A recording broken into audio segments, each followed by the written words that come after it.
Hello and welcome to this episode of Captain's Classroom. In today's video I want to talk about crew skills, what they are for naval ships, how they affect your ships, and which ones you should prioritize. But before I get into them, I want to lay some groundwork. You see, the effectiveness of your crew skills are decided by several things. First, there are the 5 levels you can gain by just playing vehicles with that crew. You will gain crew experience whilst doing so.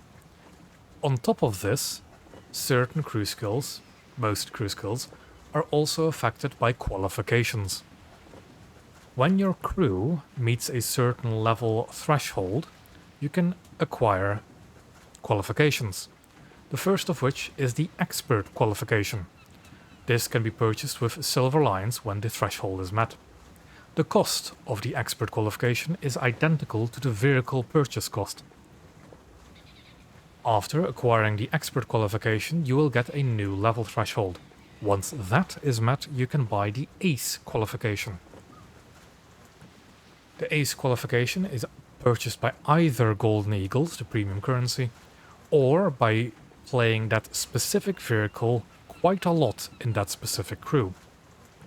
The RP requirements for getting the ace qualification for free are quite high, but doable if you are dedicated enough to that certain vehicle.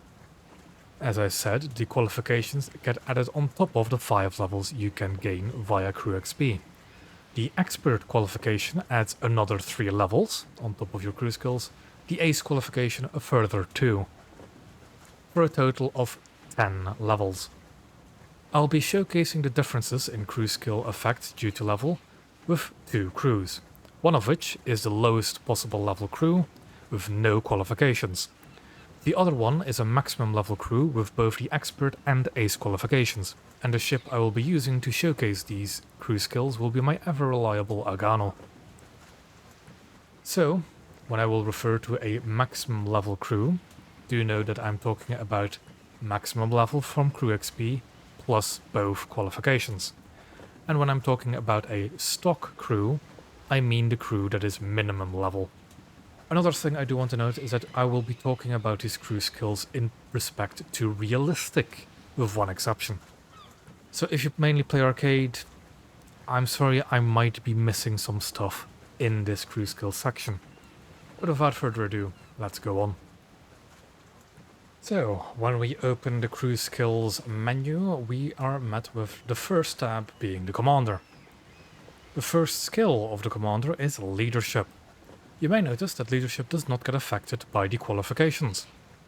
And this is for a little bit of an odd reason, but we'll get into that later. Leadership is a crew skill that buffs other crew skills, and has a maximum level of 5, thus buffing other crew skills by 5%. However, when you do hover over the crew skill leadership, you will notice that the crew skills mentioned are a little bit odd. But again, we'll get to that when we get there. So, in order to not get bogged down while trying to explain all the different crew skills right here, I will put up this icon when I'm referring to skills that get buffed by leadership. On to the next skill, crew interchangeability. This crew skill is affected by both qualifications and leadership. Crew interchangeability is also a very, very important crew skill for your survivability of your warship. At a low-level crew, you may notice that your ship does not start a match at 100% crew. This crew skill is the reason for that. So, the higher the level, the more crew you have at your disposal, the more hits you can take. And it's here where I also want to point out a little bit of the oddity with the 5% buff from leadership. When you look at this skill, you will see, okay, my 5 levels gained from crew XP add 38. My qualifications, which should also just add another 5 levels, gives me 42. Alright, and leadership gives plus 4. So as you might notice, the 5% of leadership is 5% of the total bonus you would get from a max level crew and both qualifications. So technically, only after leveling both the affected crew skill and leadership do you get half its capability without qualifications. So yeah, that's a bit interesting, a bit of an interesting way to calculate the 5%. But well. Next up is radio communication. It's a bit of a hard one to showcase, so I didn't. But what it basically means is that you will get target information from friendlies within a certain range determined by this crew skill. Stock, this is 5 kilometers, and at maximum range, this is 10 kilometers. Meaning that if you are a stock level crew, you will only receive shared targeting information or shared spotting information from friendlies within 5 kilometers, and you double the range when fully leveled and qualified. In realistic battles, this crew skill does not really have much relevance, to my knowledge. It just doesn't. In arcade, you might see some markers pop up, which you wouldn't otherwise be able to see. So it is probably more useful in arcade, but sadly I can't really say much on the topic because I do not really play arcade. Next up, we have the Observer's tab, which is largely negligible. The first skill in here is the air target detection distance. And this actually has quite an interesting effect in realistic battles. So what does the crew skill say? Well, it affects the distance at which air object markers are drawn. What does this mean? Well, to put it simply, it's the range at which you get a box when you targeted an aircraft. So with a stock crew on Agano, this range is 7.5 kilometers. If the aircraft is outside 7.5 kilometers, you do not get a box around it. Although you can still lock onto it, you just don't see the box. With a max level crew, this becomes 10 kilometers. The next crew skill in this tab is surface target detection distance. And here I'm not entirely sure what this crew skill does, especially in realistic. I assume it can do some stuff in terms of detection in arcade, where markers are more a thing. But in realistic, especially if the short range is mentioned, I don't really know what this does. The longest range mentioned in this crew skill, surface target detection at 1.5 kilometers, is even close range for coastal battles. So yeah, I don't actually know what this crew skill does, and so you can probably guess this is not a high priority crew skill. Next, we have enemy torpedo detection distance. This skill should be pretty self-explanatory. However, whilst testing this skill for this video, I've noticed that it doesn't seem to be doing anything. Okay, in realistic battles this might be difficult to see, seeing as the difference only changes by 4 meters from 1913. But in arcade battles, the distance should be a much more noticeable 75 meter spotting range to 100 meter spotting range. So a much more noticeable 25%. But when I overlay these two tests, both in realistic and in arcade, you will see that the torpedo detection distance, as a matter of fact, is the exact same, no matter the actual crew skill level. And if it does vary slightly, it is not by a noticeable amount. So where I first thought that this crew skill was quite important for arcade, by my testing at least, it seems like it doesn't do anything. Then we go to the next tab, Boiler Room. Here we have two crew skills. Ship control being the first one and also quite a noticeable one. Ship control changes the time it takes for your engine to change from forward to reverse or to stop, and also changes the reaction time of your rudder. In Agano's example, the stock crew has 5.4 seconds reaction time, and a max level crew has 4.05, almost a second and a half reduction. Whilst maybe not that big of a difference, it is definitely noticeable in situations where you really need to either crawl to a halt or dodge something heading straight your way.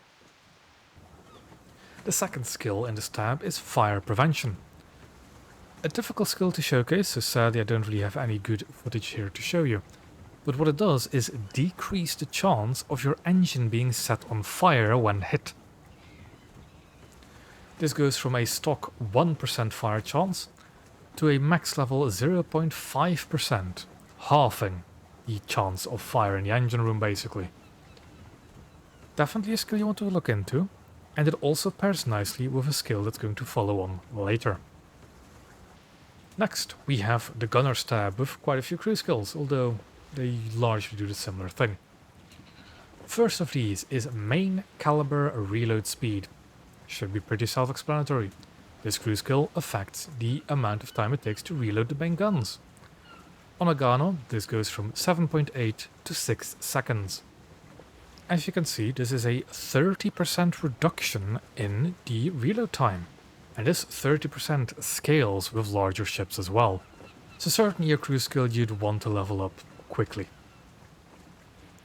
Next up we have another two reload speed skills. Auxiliary caliber reload speed and AAA caliber reload speed.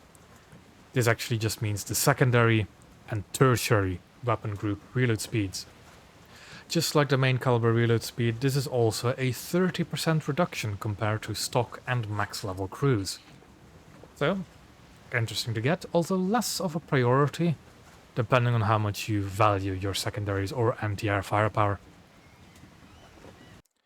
Then we have two crew skills which get a little bit of a confusing stat block. We have AAA gunner accuracy and auxiliary gunner accuracy.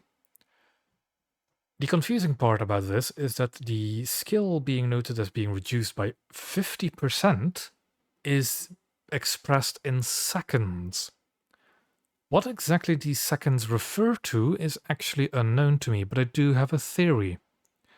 With some little testing I did with a couple of friends, which you might be seeing some footage of right now, I get the feeling that this is the amount of time they lead the air target by.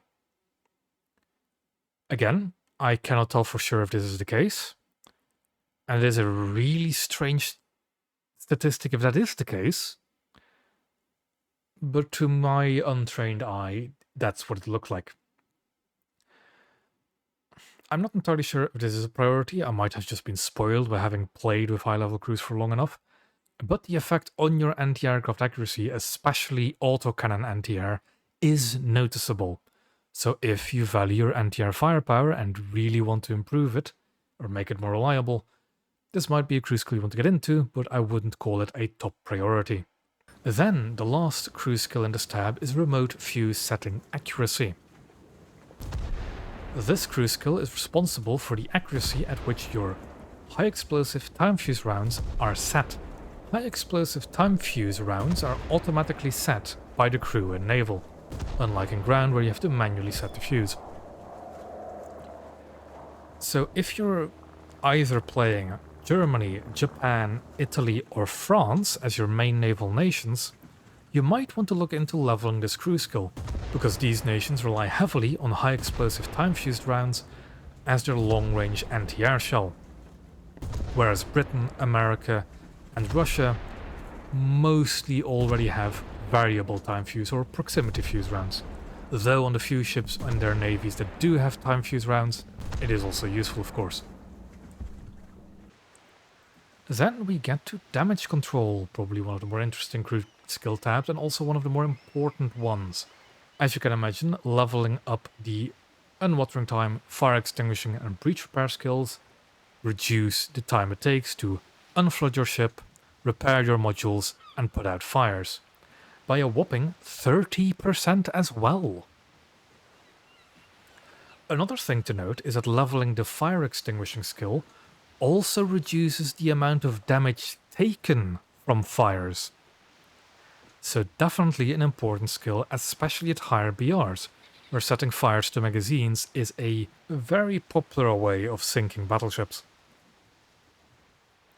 The last skill in this tab is survival leadership, and this one is a bit odd. So, it's both a skill that lies to you and doesn't work for some settings. With the recent introduction of the new damage control system, this skill doesn't do anything for the new repair system. If you're still using the old repair system out of principle, then what upgrading this skill does is reduce the time penalty you take for doing multiple repairs at once. Whereas in the new repair system, this penalty is hard baked into the ship. In the old system, this penalty is dependent on this crew skill. However, when you look at the wording, you'd think, okay, at maximum level, I don't get any time penalty when using multiple repairs. However, this is not the case, as shown in this clip. With a stock crew, this time penalty is more severe, as is also shown in these clips. Again, I must add that this crew skill does not affect your time repair penalties with the new damage control system. So, arguably, if you have a low level crew, the new damage control system might be better for you. But anyways, that's a topic for an entirely different video, and maybe soon as well. But okay, that is the damage control tab and the last meaningful crew skill tab for naval vessels.